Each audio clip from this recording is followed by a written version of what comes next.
Yes, here it can already get really stressful again. At the Tunguska, when float fishing, you always have action.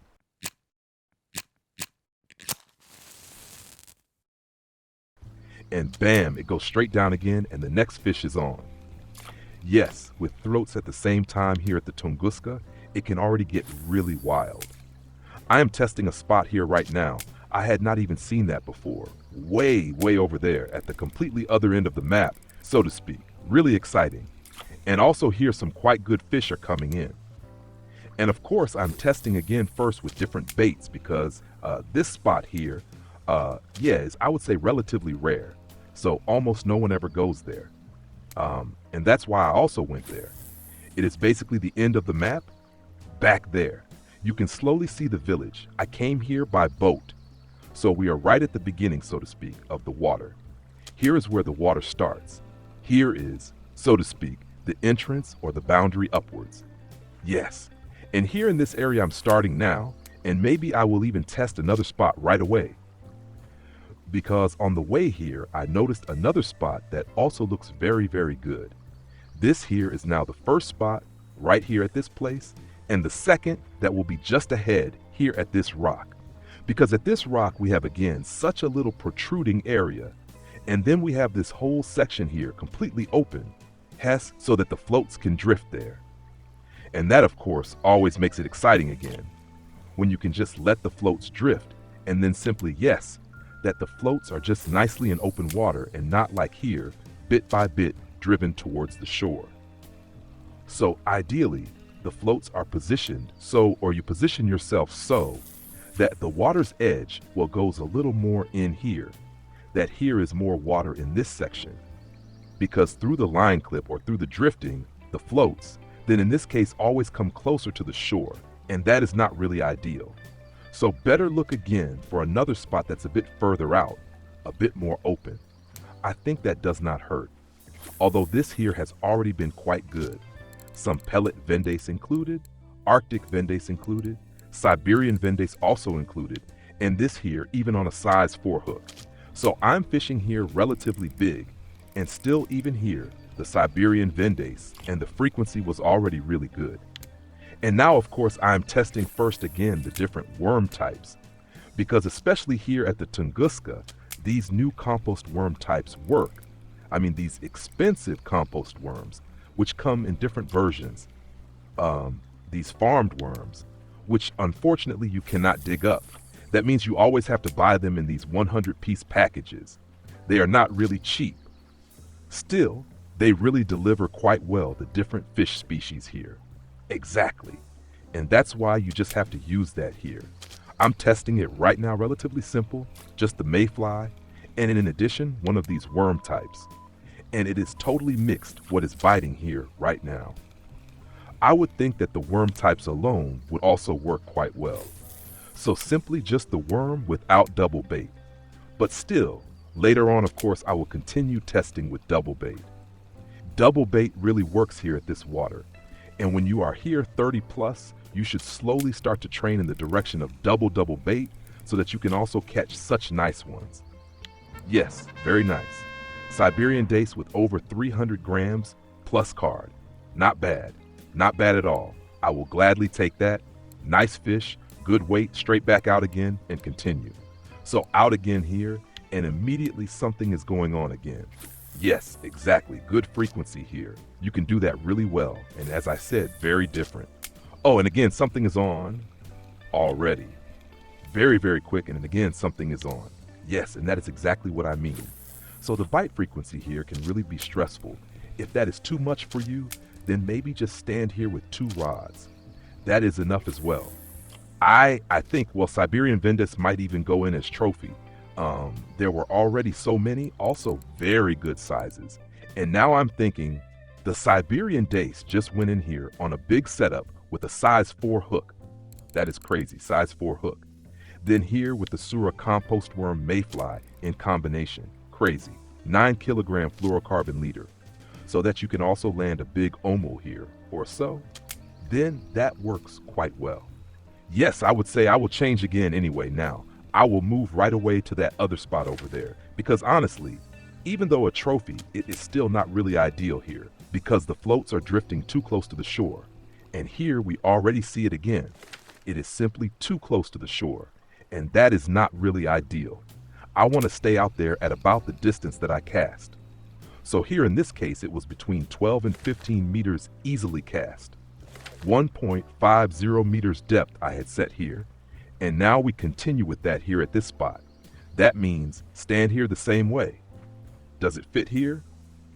Yes, I can even get closer, or on the rocks, that would be even better. No, rocks do not work, but here in this section that works fine. And then here everything is nicely open, and here, yes, the float does not drift so close to the shore. So again, cast easily, and also straight again behind it. And again, the third one. You see, like this, it is clearly more pleasant. And the 2 or 3 floats now drift continuously here in the middle of the current. They stay here on this line in this section, and yes, that is pleasant. Such spots or float fishing like that make the whole thing much more relaxed. You could also, for example, use a line clip here. That means you put in a line clip at maybe 10 meters, the float stops, and is still right in the middle of the water. That makes quite a lot of sense, of course, if you do that with a Bolognese rod. That means you have an 8-meter rod. It goes 8 meters into the current, so to speak, here. So above the river, the float hangs 8 meters out, and from there the float goes into the line clip. Yes, here I also need to test again and try a bit, but I can just do that now with the line clip. I will set a 10-meter line clip, and then we will just try it out, what happens here, or whether something is also at 10 meters here. And yes, down here in the records I see right now, Baikal Vendace is coming in. I would like that too. A Baikal Vendace, that would be my goal now. First fish, but not hooked. It is quite possible that here in this area we have completely different fish, much smaller fish, and then it can be when here many missed bites come, that I simply go 1 hook size smaller. Maybe we have rainbow smelts at this spot. And there is the next one. Yes, and it is also the small Vendace, the Siberian one. Yes, quite possible that this also comes in as trophy. It is common that this fish also comes in as trophy, basically from the position here right at the bottom. So here is the entrance, so to speak, of the water. It goes down here, and up here in this area is then the end of the section. Yes, and in this area I think it's already quite good. That is something you can do quite well. Or here, in this section, would be another option. Of course, watch out that the baits do not go into these trees here. They usually protrude a little further out, but I will certainly test that too, how it works. And so far, I must say I'm quite satisfied. A very, very good frequency, especially also for Pellet Vendace that was included, or here for the small Siberian Vendace. And I think the Dace, yeah, that was more a coincidence in this combination. There were fewer Dace. Red worm, it was not even the Sura worm. That is the combination, right? Red worm with mayfly. So this combination, it was still on a size 4 hook, 1.50 meters depth, and then just let it drift easily. But I am not fully satisfied yet. So also here, continue testing. And look, you see, just cast a little further out. That seems to work even better at this spot. So cast a bit further. So that is now also around, well, let's say between 15 and 20 meters distance, easily cast. Exactly. And then it already starts here again. Yes, very good. That seems to be the distance you need here. So always test not only the depth of the bait, but also how far you cast. There are usually such zones where when the floats drift through there, yes, the floats must drift through spots, right? And if in the close range there are no good spots, then you must cast further. And then at some point it also works, and you find the next well-running spot. Of course, also always test the depth. That's the A and O. Even if you copy it here 1-to-1, you don't have the same weather conditions, not the same temperature. That means you always have to test depths, set it a bit higher, a bit shallower to see, in your conditions, in your situation, where the fish are standing. I just went deeper again here, and that also seems to work. That means right away I will try even deeper. So now go down maybe to 1.80 meters depth, and then continue at 1.80 meters depth. Yes, you can do that. So simply try also a bit rarer spots. You can really do that well and go with the boat to positions where it is usually not so convenient to stand. Just going over here by boat is of course an extra effort in silver, which you would not really want. But if new trophies come in or just rare fish, then you can be quite satisfied. Bam! And the next one, a bit bigger. Yes, also changing bait helps of course. Just change the bait, put a stonefly on here, for example stonefly larva. So there is a variety.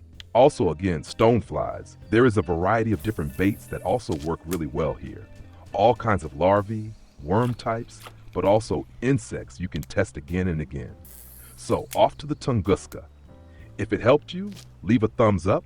Do not forget to subscribe to the channel. It helps me a lot. And then we will see each other in the next video or in the next live stream. Until then, tight lines.